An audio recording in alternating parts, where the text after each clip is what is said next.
اعوذ باللہ من الشیطان الرجیم بسم اللہ الرحمن الرحیم۔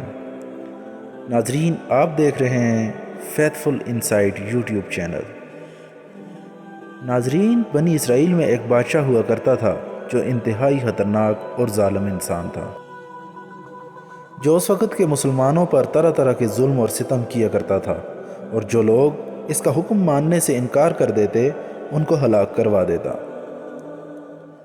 ناظرین، اس کی ظلم اور بربریت کی انتہا یہ تھی کہ یہ مسلمانوں کو کھانے کے لیے خنزیر کا گوشت پیش کیا کرتا تھا، اور جو اس کو کھانے سے انکار کرتا تو اس کو جلاد سے ہلاک کروا دیتا۔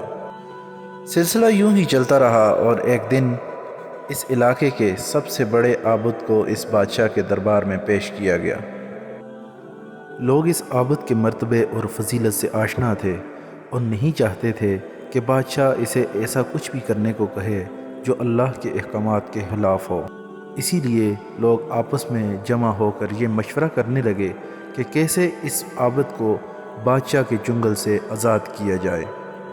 یوں وقت گزرتا گیا اور آخرکار بادشاہ کا ایک سپاہی اس عابد کے پاس آیا اور کہنے لگا کہ حضرت، میں آپ کو اس مصیبت سے آزاد کروانا چاہتا ہوں، اور ایسا میں ضرور بھی کروں گا کیونکہ میں جانتا ہوں کہ آپ ایک نیک انسان ہیں۔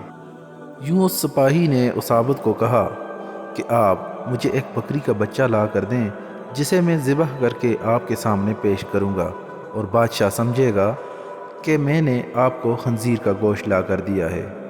آپ اس بکری کے گوشت کو کھانا اور بادشاہ کو یہ دھوکہ دینا کہ تاکہ وہ آپ کو آزاد کر سکے۔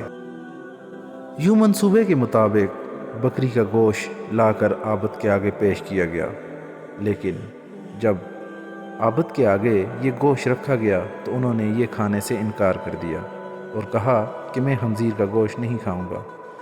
یوں اس سپاہی نے آپ کو اشارے سے سمجھایا کہ حضرت، یہ وہی گوشت ہے جو آپ نے بکری کا گوشت لا کر مجھے دیا تھا، لیکن عابد نے کھانے سے انکار کر دیا۔ جب بادشاہ کو اس بات کا پتہ چلا تو بادشاہ نے جلاد کو حکم دیا کہ اس عابد کو لے جاؤ اور اسے قتل کر دو۔ جب عابد کو لے کے جانے لگے تو وہ سپاہی آپ کے قریب آیا اور کہنے لگا کہ حضرت، آپ نے کیا کیا؟ میں نے واللہ وہی گوشت آپ کو لا کر دیا تھا جو آپ نے حلال کر کے ایک حلال جانور کا مجھے دیا تھا۔ لیکن عابد نے فرمایا کہ ہاں، میں جانتا ہوں وہ گوشت تو حلال تھا، لیکن اگر میں ایسا کرتا تو کل کو لوگ کہتے کہ فلاں عابد نے بھی تو حرام چیز کا گوشت کھایا تھا، کیونکہ لوگوں کو تو نہیں پتہ تھا کہ یہ ایک حلال جانور کا گوشت ہے، تو اس لیے میں نے اسے کھانے سے انکار کر دیا۔ یوں اس عابد کو سزا ہوئی اور ان کا سر تن سے جدا کر دیا گیا۔ ناظرین، اسلام کی سربلندی کی خاطر بزرگان دین نے بڑی بڑی قربانیاں دی ہیں، یہاں تک کہ اپنی جانوں کے نذرانے بھی پیش کیے ہیں۔ امید ہے یہ کہانی آپ کو پسند آئی ہوگی۔ اگر پسند آئے تو اس ویڈیو کو لائک کیجئے، چینل کو سبسکرائب کیجئے اور اسے دوسرے لوگوں کے ساتھ شیئر کیجئے۔ ملتے ہیں نیکسٹ ویڈیو میں، تب تک کے لیے اجازت دیجئے۔ اللہ حافظ۔ السلام علیکم۔